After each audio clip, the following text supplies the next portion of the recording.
donc pour vous faire ma vidéo de bilan donc du mois d'août.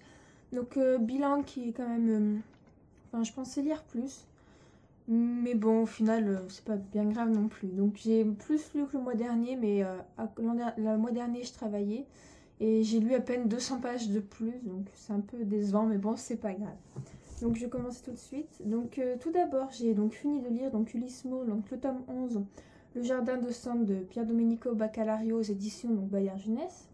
Donc voilà, le livre que j'avais commencé à vous présenter, enfin, quand j'avais fait ma vidéo du bilan du mois de juillet, je l'avais fini, mais je voulais pas vous en parler, parce que vu que j'avais fait en retard ma vidéo, quand j'avais fini début août, donc je voulais vous en parler donc, au mois d'août. Donc avant-dernier tome donc, d'une saga en 12 tomes. Donc je peux pas trop vous en parler, parce que c'est trop spoilé les autres tomes après. Parce que, voilà, arrivé au 11e tome, on peut plus trop parler... vu qu'il y a eu beaucoup trop de choses avant, je ne peux pas vous dire plus. Donc on continue toujours l'aventure avec donc Jason, Rick, Julia, Tommaso, Anita, et puis tous les personnages. Donc il y a toujours des recherches, tout le temps.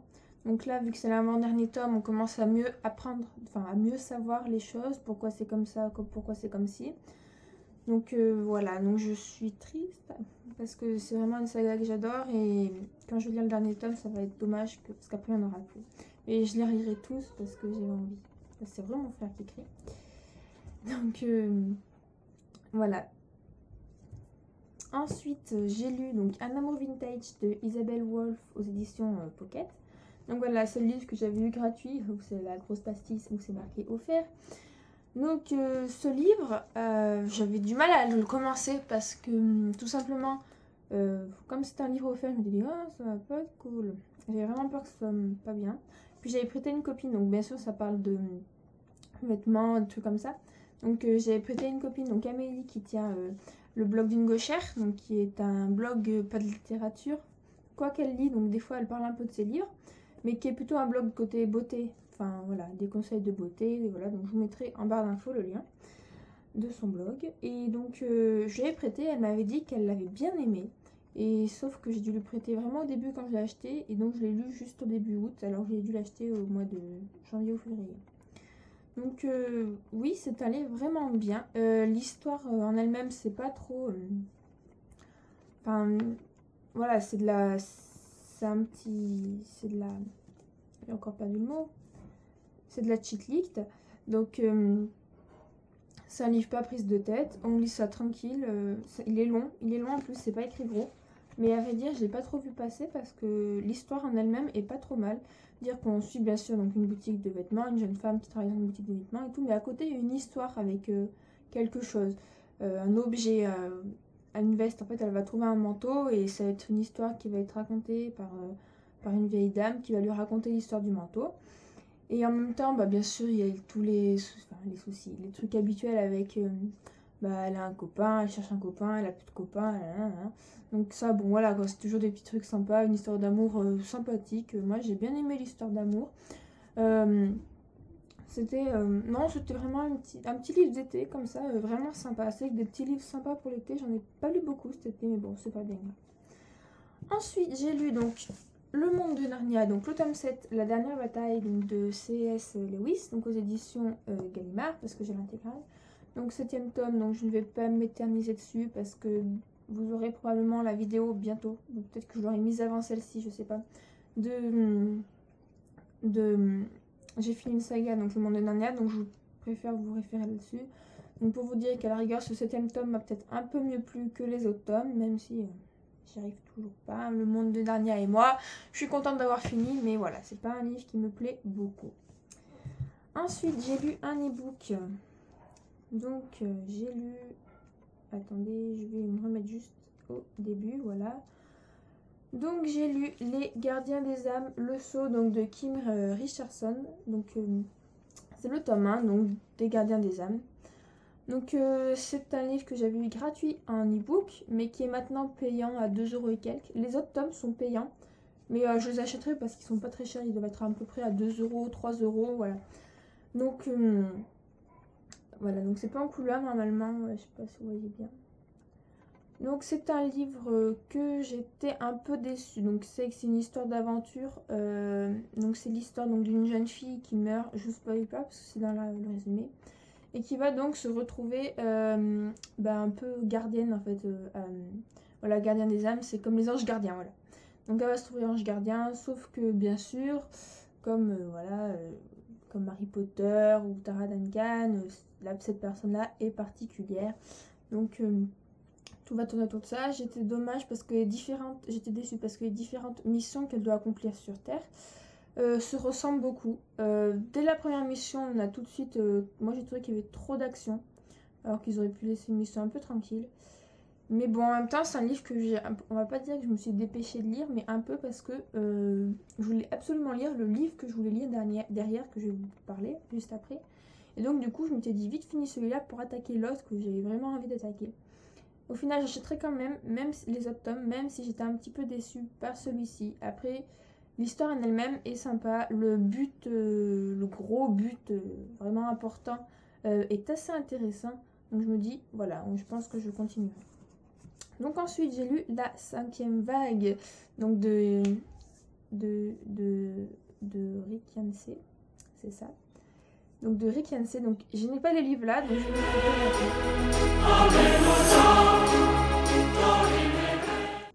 donc La 5e vague, donc aux éditions Michel Lafon Collection R.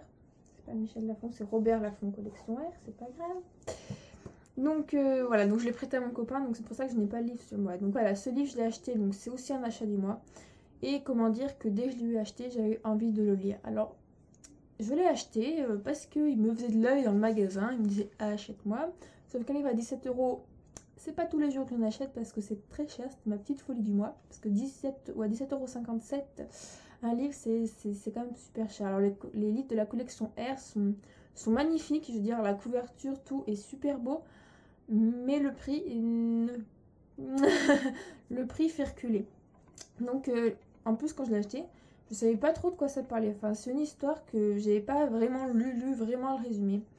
Et en fait, en gros, c'est l'histoire des espèces d'extraterrestres, entre parenthèses, qui viennent envahir la Terre, sauf qu'ils n'aiment pas les humains et les exterminent tous. Donc moi au départ, je m'étais dit waouh, mince. Alors j'étais là, je flippais le soir. Donc, au départ, je n'osais pas trop le lire le soir, le livre. Je le lisais la journée. C'est pour ça que j'ai mis un peu de temps à lire aussi, du coup. Mais au final, il fait pas tant peur que ça. Sauf que quand même, je le déconseille aux enfants de 12-13 ans. Je vois pas un enfant de 12-13 ans lire ce livre-là. À la rigueur, après 15-16, si vous aimez ce qui fait un peu peur, paranormal, vous pouvez. Mais bon, après, comme je disais dans mon article, je disais, pour les âmes sensibles, voilà, moi, pour la lecture, c'est que, par exemple, le 3e tome d'Hunger Games, il y a un moment, j'avais dû le fermer tellement ça me faisait peur. Donc pour ceux qui ont lu Hunger Games, je sais pas si vous retrouvez le moment, mais de celui-là, j'ai pas eu besoin de le fermer. Donc c'est que c'est quand même un livre vachement psychologique sur le fait de comment réfléchissent les personnages. La fille, elle est toute seule, c'est la seule, enfin, elle pense qu'elle est la seule humaine, et étant donné que les extraterrestres ressemblent aux humains, dès qu'elle voit quelqu'un, elle se pose pas de questions, elle le tue. C'est-à-dire que ça peut être un extraterrestre ou non, elle l'a tué. Donc c'est que c'est quand même assez dur comme livre. Mais la mise en la page, l'auteur, comment il a écrit, c'est vachement bien fait. L'auteur a écrit, mais vraiment, par exemple, c'est la 5e vague. Avant, il y en a eu 4 autres, donc il faut qu'il explique les 4 autres vagues. Et il les a expliquées, mais on les voit pas passer. Enfin, l'écriture est vraiment fluide, c'est vraiment génial à lire. Par contre, ça, j'ai rien à dire là-dessus. En plus, il y a différentes parties dans le livre. Et à chaque partie, on change de personnage, enfin, différents points de vue à différents endroits.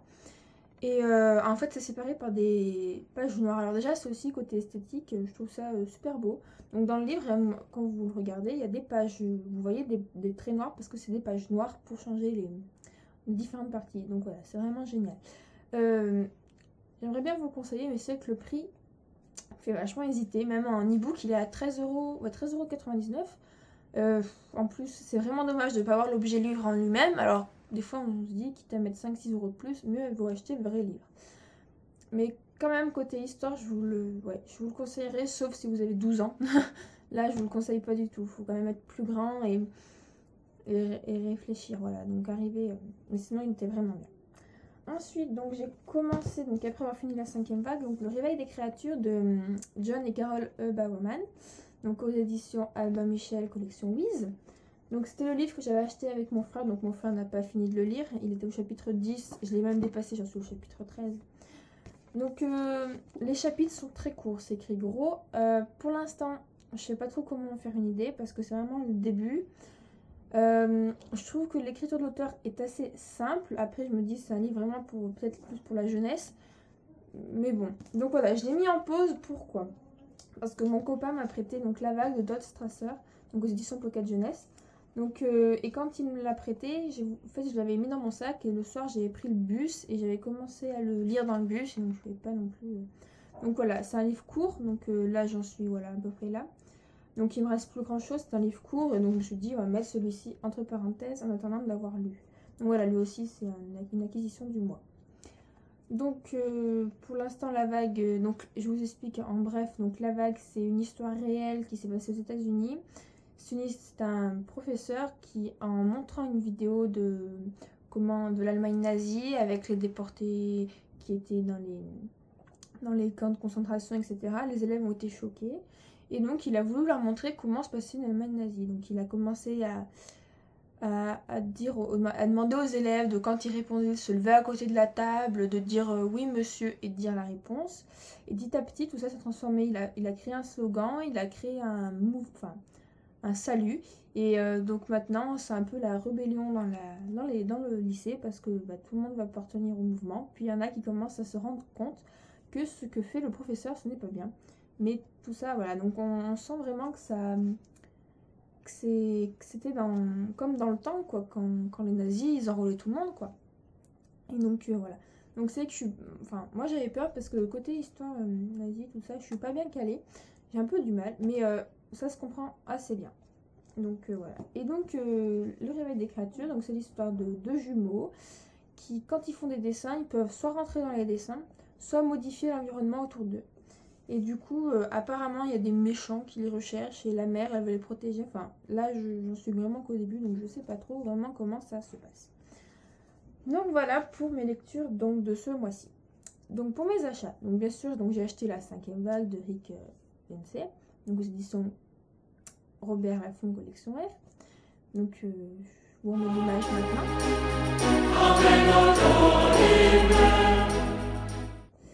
Et j'ai aussi donc fait l'acquisition d'autres e-books, donc de 3 e-books qui étaient gratuits. Donc ça s'appelle Les Chasseurs des Ténèbres et c'est de Elé Paxté. Donc le premier tome c'est Enfer et Paradis. Donc voilà, je vous montre la couverture. Donc ça c'est le tome 1. Je sais pas trop de quoi ça parle en fait. Hein. J'ai pas vraiment regardé. Donc après le tome 2, l'ai lu. Voilà. Et le tome 3. Hop. Une lumière dans l'obscurité. Donc voilà, maintenant il me semble, alors j'ai vu que le tome 1 était payant, les 2 autres tomes non, enfin je sais pas. Des fois j'arrive à avoir des livres, ils sont payants, après gratuits, j'en sais rien, enfin on va dire que je tombe sur les bonnes occasions. Donc ensuite j'ai acheté, donc quand je suis partie en vacances, il y avait, bien sûr je suis tombée sur une petite librairie, donc bon c'était triste parce que c'était pas comme j'étais partie en vacances l'an dernier, où j'étais tombée dans un village où il n'y avait que des livres déjà lus, donc c'est-à-dire qu'ils étaient déjà en promotion. C'était beaucoup moins cher, mais en un état vraiment correct. Et il y avait des livres neufs et des livres vieux, parce que c'est vrai que je cherche plutôt des livres qui font assez neufs, pour que ce soit plus joli, puis voilà. Après, sinon, c'est vraiment trop de livres si je prends plus de livres vieux, machin et tout. Donc voilà. Mais là, je suis tombée dans une librairie qui n'était pas vieille, c'était des livres neufs. Donc j'ai bien sûr payé au prix normal. Donc j'en ai quand même pris 2 parce que voilà. Donc j'ai pris Métamorphose en bord de ciel, donc de Mathias Malzieu. Donc celui-ci aux éditions, j'ai lu. Donc voilà, Mathias Malzieu, j'en ai beaucoup entendu parler, surtout la mécanique du cœur. Sauf qu'il n'y avait que celui-là et je me suis dit pour me faire une première idée, j'allais prendre celui-là. Il est très court. Donc je me suis dit, voilà, je vais commencer par ce livre-là de cet auteur. Donc apparemment c'est un chanteur qui écrivait les textes et qui maintenant s'est lancé dans la littérature. Et j'ai donc aussi pris L'étrange voyage de Monsieur Daldry de Marc Lévy, donc aux éditions Pocket. Voilà, donc Marc Lévy, j'adore de plus en plus cet auteur et donc je me suis dit autant avoir un autre livre de lui pour me faire encore mieux une idée de ce qu'il écrit, de savoir comment il écrit, etc. Et donc voilà, pour finir, donc j'ai aussi eu donc la vague de Todd Strasser. Donc voilà. Donc pour mon bilan, c'est tout. Donc je suis contente, j'ai pas fait énormément d'achats. Sortie de la 5e vague qui m'a coûté un peu cher. Après, on peut dire que ça va. Donc je suis assez contente de moi. En lecture, je suis moins contente parce que je pensais plus lire. Donc voilà. Je voudrais juste rajouter un petit mot. Donc normalement, j'aurais dû vous faire une vidéo sur l'anniversaire du blog, ma chaîne YouTube, ma page Facebook. Sauf que j'ai eu des petits soucis et je n'ai pas pu la faire. Donc voilà, il faut savoir que début juin, normalement, c'était donc 1 an du blog, donc sur Blogspot, parce que sinon, ça faisait depuis 2 ans que j'étais sur Skyblog, sur Skyrock. Donc du coup, ça fait 3 ans que je suis sur la blogosphère. Ma chaîne YouTube, je l'avais créée donc fin août. Et ma page Facebook entre juillet et août. Donc je voulais vous faire un truc début août pour regrouper l'ensemble, sauf que je n'ai pas pu. Donc voilà, il faut savoir que c'est mes 1 an de tout. Enfin, on va dire mon nouveau blog surtout, sur Blogspot. Et voilà. Donc à la base, je voulais même faire un concours. Sauf que voilà, le souci qu'il y a, c'est que faire un concours, donc j'avais des livres, sauf que les frais de port sont pas donnés. Et en fait, j'aurais bien aimé faire le concours aux 100 abonnés sur ma page Facebook. J'en suis qu'à 77, donc s'il y en a qui veulent partager la page, je verrai si les 100 abonnés atteignent, peut-être que je ferai un concours. Donc voilà, sinon je vous fais à tous des bisous et donc je vous retrouve pour une prochaine vidéo. Ciao, ciao.